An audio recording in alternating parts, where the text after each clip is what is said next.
some particular incident,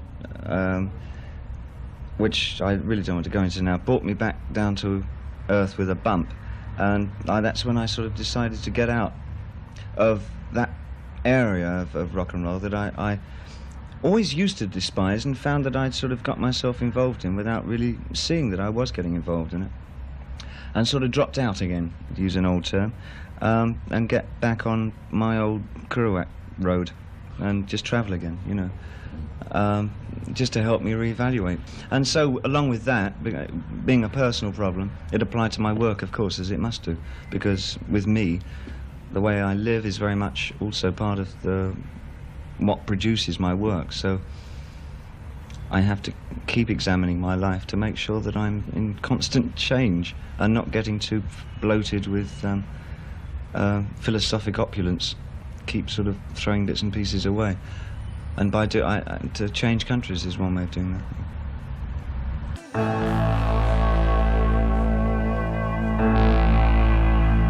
When I was there, the whole new German expressionist period had started. All the German electronic bands were starting to come down to Berlin and working and performing there. It was almost like a workshop, because it's a strange, singular place, Berlin. After the war, when it became sucked into the middle of East Germany, and it's an island in the middle of East Germany, all the industry, all big business moved out of Berlin. It just left big factories and warehouses that were empty. So what happened is students and artists moved in. So the whole place became like a workshop, and it was just a wonderful place to be in for that. I was starting to use the studio itself as an instrument, and little accidents would happen with the notes and things would go wrong, and the note sounded so good wrong that I'd make 4 instruments play the same wrong note, and then it sounds like an arrangement and it becomes an integral part of the composition. I'll just play F, G and E and see what happens, and I play those 3, and then I would give myself a fixed rule and I would have to work around that. And then I met Eno later on and find he would do very similar things. Like, he had a most interesting theory. He would say he was going out for the day, and he'd put his hand in his pocket and see how much money he had, and he would take a train that cost that much, and wherever it got him to, he'd get off and explore that area, which was kind of arbitrary, and you set a rule and then you have to stick by it.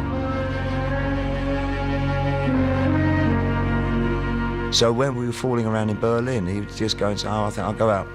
Because Berlin's quite large, I mean, it's like quite a few miles of it.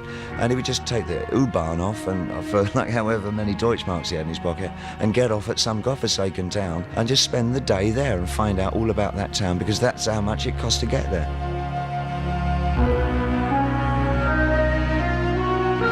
You can apply that to writing, and that's where Brian and I came together, because we both had similar ideas on this kind of fragmented, cut-up idea of writing. And that's when we produced the Low, Heroes and Lodger albums. I like the idea of the wall as well, because at that time I felt it was always necessary to be in a place where there was tension. And you couldn't find a place with more tension than living in West Berlin. I can see why throughout this century it's been the one place that writers have continually returned to, because both the negative and positive aspects of whatever's going to happen in Europe always emanate at some point, right from the 20s, from Berlin, right up until the 90s.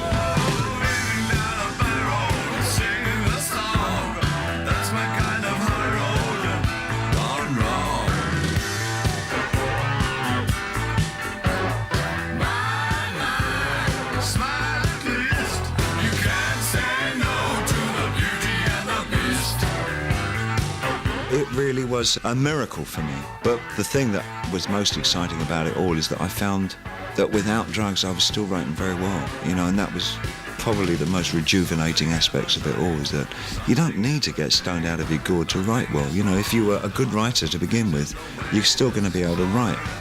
So that was wonderful. Realising that it was possible to survive all that and not become a casualty, I think, was just such an eye-opener to me, and it was literally like being reborn.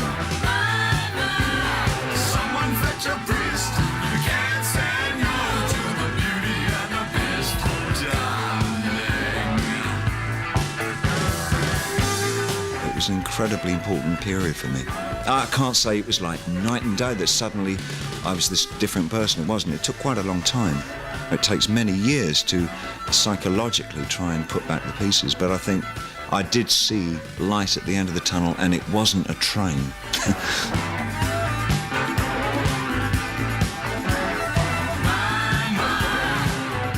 By the time we got to Lodger, we got to a point where it was almost as though we were playing around with the musicians, and one wonders how far we were just pushing it. Heaven loves you. The clouds part for you. Nothing stands in your way when you're a boy. We would take like 7 chords and stick them on the blackboard, and then Brian would have a pointer, and just therefore the musician would just have to play the chord he was pointing at, you know. So I saw some very angry faces out there. I thought, what is this? You know, we've been treated like school children here. Are they putting one on us? I think possibly we were. Other boys check you out. You get a girl. You say your favorite things when you're a boy.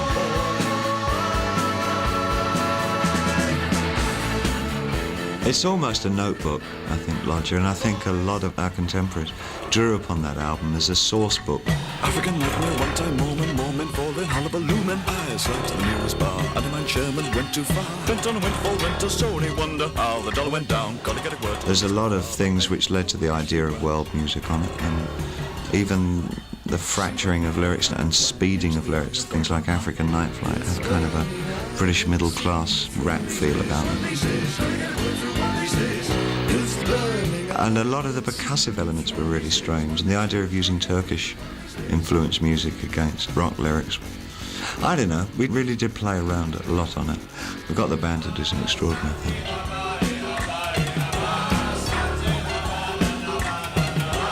Rock, strangely enough, is something that I've never really tried to be in. I love rock. I only felt uncomfortable in rock because I didn't think I was very good at it. Lost my job. Not that I have any kind of derogatory thing to think about it. I love rock. I've got such a huge record collection still. But I never really felt that that was actually what I could do.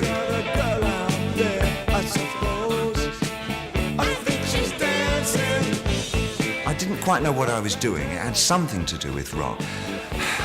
I mean, I think I'm full of admiration for people like Keith Richards, who so much inherently live that lifestyle. And God bless him for waving that and carrying that banner, unfurling that banner.